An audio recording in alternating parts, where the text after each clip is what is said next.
Hi everyone, আসসালামু আলাইকুম। এখন বাজে দুপুর 12টা। দুপুরের জন্য রান্না করব। তো আজকে কিচেনে কী রান্না করব সেটাই তোমাদের সাথে আজকের ব্লগে শেয়ার করব। আর আজকের ব্লগেই কিন্তু বলে দিব যে রান্নাগুলো কিভাবে করতে হবে। আজকের ব্লগটা যদি তোমরা পুরো দেখো তাহলে আর রেসিপি দেখতে হবে না। আমি যেভাবে বলবো সেভাবে শুনে শুনে যদি রান্না করো তোমাদের রান্নাটা পারফেক্ট হয়ে যাবে। তো আজকে দুই রকমের রান্না করব, আর এটা কিভাবে রান্না করব সেটা তোমাদের সাথে শেয়ার করব। কারণ আমি অনেক অসুস্থ, সেজন্য রান্নার ভিডিওগুলো ধৈর্য সহকারে করতে পারিনি। অনেক দিন হয় করতে পারি না, ব্লগ দেওয়ার চেষ্টা করি। তো ব্লগের মাধ্যমে বলে দিব কিভাবে রান্না করতে হবে। শুধু যদি তোমরা ব্লগ দেখো তাহলে কষ্ট করে আর রান্না করতে হবে না। আর এতটুকু জিনিস তোমাদের মাথায় রাখতে হবে, সেটা হচ্ছে তরকারি অনুযায়ী আর পরিবারের সদস্যদের পছন্দ অনুযায়ী। যে পরিবারের সদস্যরা জাল কেমন পছন্দ করে, হলুদ তেল মরিচ কেমনটা পছন্দ করে, ওই দিকে খেয়াল রেখে তোমাদেরকে রান্নাটা করতে হবে। আমি তো রান্নাটা বলবো যে আমার পরিবারের সদস্যদের পছন্দ অনুযায়ী তোমরা তোমাদের পরিবারের সদস্যদের অনুযায়ী রান্না করবে। আর আজকে কিন্তু বাহিরে প্রচুর রৌদ্র উঠেছে, সকাল থেকে অনেক গরম। এইমাত্র কিচেনের কাজগুলো শেষ করে রান্না করার জন্য কাটাকাটি করে তারপরে গুছিয়ে রেখে এসেছি তোমাদের সাথে শেয়ার করার জন্য যে আজকে কি রান্না করব। তো আজকে দুটো তরকারি রান্না করব। হয়তোবা অনেকেই পারো রান্নাগুলা, কথা বলতে কষ্ট লাগে রে। অনেকেই রান্নাগুলো জানো পারো, কিন্তু আমি যারা জানো না তাদের জন্য উপকার হবে। আর জানার কিন্তু কোনো শেষ নাই। আমি একভাবে রান্না করি, তুমি আর একভাবে রান্না করো। এরকমভাবে দেখা যাচ্ছে যে একজনের রান্না বা একজনের ব্লগ দেখলে কিন্তু ব্রেনে হয়তোবা কিছু একটা শেখা যায়, ভুলও ধরা যায়। হয়তোবা আমার কোনো ভুল থাকতে পারে, সেটা তোমরা কমেন্টে বলতে পারো যে আপু তোমার এই জিনিসটা ভুল আছে। আর যদি তোমাদের কোনো জানার বা শেখার থাকে তাহলে তোমরাও সেটা জানতে পারো, শিখতে পারো। পিছনে আমার মেয়ে লাফালাফি করতেছে, এটা আর কি বলবো। তো আজকের ভিডিওতে তোমাদেরকে রেসিপিগুলো মুখ দিয়ে আমি বলে দিব কিভাবে রান্না করতে হবে। তোমরা শুনে যদি সেম একইভাবে রান্না করো তাহলেই কিন্তু তোমাদের রান্নাটা পারফেক্ট হয়ে যাবে। কষ্ট করে আর রান্নার রেসিপি দেখতে হবে না। আর প্রথমে তো বলেছি মশলাগুলো তোমরা তোমাদের পছন্দের মতো ব্যবহার করবে, তাহলেই হয়ে যাবে। আর এই হচ্ছে আমার ঘর। আমি কিন্তু রুমটা গুছিয়ে ফেলেছি, দেখো আমার রুম গুছানো হয়ে গেছে। এটা হচ্ছে টেবিল, ওই যে আমার মেয়ে। এটা হচ্ছে পিছনের সাইড ওয়ার্ড্রফটা, আর কিচেন বারিন্দা সব কিছু। যাই হোক, এখন তোমাদেরকে আমার কিচেনে নিয়ে যাবো আর কীভাবে রান্না করবো, আজকে কী দিয়ে কী রান্না করবো সেটাও তোমাদের সাথে শেয়ার করব। চলো কিচেনে যাওয়া যাক। তোমাদেরকে আমার কিচেনে নিয়ে যাচ্ছি। এটা তো জানো সবাই, যারা ব্লগ দেখো সবসময়।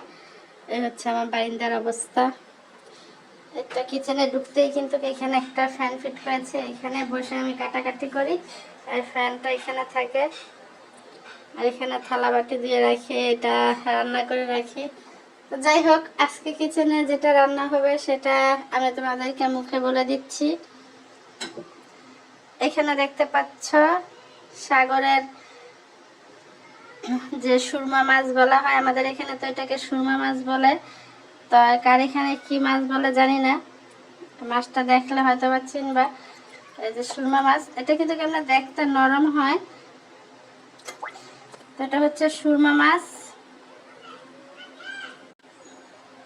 সুরমা মাছ এখানে হলুদ মরিচ, মরিচের গুঁড়া, তারপরে কাঁচা মরিচ, লবণ, মাছ পানি আর হলুদের গুঁড়া দিয়ে নিয়েছি। এটা চুলায় যখন রান্না করবে চুলার মধ্যে বসে দিবে। আমি এটা যেহেতু রাইস কুকারে রান্না করবো সেজন্য রাইস কুকারে বসিয়ে দিলাম। এটা বসিয়ে দিয়ে ঢাকনা দিয়ে ঢেকে দিতে হবে। ঢেকে দিয়ে যখন এটা বলক চলে আসবে, পানিটা এমন অবস্থায় চলে আসবে যে উস্তাগুলো দেওয়ার পর তোমরা এটা একটা বলক বা দুইটা বলক চলে আসার পরে তোমরা এখানে উস্তা দিয়ে দিবে। আর একটা কথা, যেটা এই মাছটা কিন্তু আমি উস্তা দিয়ে রান্না করব। দেখতে পাচ্ছ এই যে এখানে আমি উস্তা কেটে নিয়েছি। আর উস্তাগুলো কিন্তু আমি প্রথমে 10 মিনিট লবণ দিয়ে পানি দিয়ে ভিজিয়ে রেখেছি। সেই পানিটা ছেঁকে ফেলে দিয়ে তারপরে আবার ফাফা দিয়ে নিয়েছি। ফাফা বলতে তো বুঝোই, দুইটা বলক চলে এসেছে, ওই অবস্থায় এটা নামিয়ে পানি ঝরে নিয়েছি। এতে করে উস্তার তিতোটা একদমই চলে যাবে। এখন উস্তা, এটাকে করলা বলে, উস্তা বলে, তো আমাদের এখানে এটাকে করলা বলে। আর তোমাদের এখানে কি বলে জানি না। যাই হোক, উস্তা দিয়ে বা করলা দিয়ে রান্না করলে সেম একইভাবে রান্না করতে পারো। যেহেতু আমি জাল দেওয়া মাছ দিয়ে রান্না করব, তো মাছটা যখন বলক চলে আসবে, বলক চলে আসার পর মাছটা সিদ্ধ হওয়া পর্যন্ত আমি অপেক্ষা করব। পানিটা যখন মাছ বরাবর থেকে একটু বেশি থাকবে তখন আমি উস্তাটা দিয়ে দিব, কারণ এটা ফাঁকা দেওয়া আছে, বেশি সময় লাগবে না সিদ্ধ হতে। উস্তাটা দেওয়ার পর এটাকে আমি রান্না করে নিব। যত আবার ডাকনা ছাড়া রান্না করব, কারণ তারপর আর ডেকে দিব না। ডেকে দিলে কিন্তু এটা তিতো হয়ে যাবে। অবশ্যই উস্তা ঢাকা ছাড়া রান্না করার চেষ্টা করবে। চুলায় রান্না করো আর রাইস কুকারে রান্না করো, গ্যাসে রান্না করো, যেভাবে রান্না করো চেষ্টা করবে উস্তাটা না ডেকে রান্না করার জন্য। তো তারপর এটা দেওয়ার পর যতটুকু জল রাখার প্রয়োজন সেই পরিমাণ জল যখন চলে আসবে তখন আমি রাইস কুকার থেকে নামিয়ে নিব। এভাবে কিন্তু হাতে মেখে চুলায় হোক, রাইস কুকারে হোক, গ্যাসের চুলায় হোক, তোমরা সুন্দর মতো উস্তা রান্না করতে পারবে। আর এটা হচ্ছে উস্তা তরকারি, এভাবে রান্না করতেছি হাতে মেখে। আর মাছটা, এই সুরমা মাছটা কিন্তু কাঁচা খেতে অনেক ভালো লাগে, সেজন্য এটা আমি আর বাজলাম না, আমার থেকে কাঁচাটাই ভালো লাগে। তোমরা চাইলে ভেজেও ওইভাবে রান্না করতে পারো। আর কোনো সময় আমি সুস্থ হলে হয়তো বা ভেজে কীভাবে রান্না করতে হয় সেটা যদি তোমরা দেখতে চাও আমি অবশ্যই তোমাদেরকে দেখাবো। আর এখানে রাইস কুকারে ভাত দেখতে পাচ্ছ, ভাতটা কিন্তু তো আমি আগেই রান্না করে ফেলেছি, রাইস কুকারে রান্না করেছি ভাত রান্না করে ফেলেছি। আর এখানে রান্না করব মুরগির মাংস। এখানে মুরগির মাংসটা আমি হলুদ লবণ দিয়ে মেখে রেখেছি প্রায় 10 মিনিটের মতো।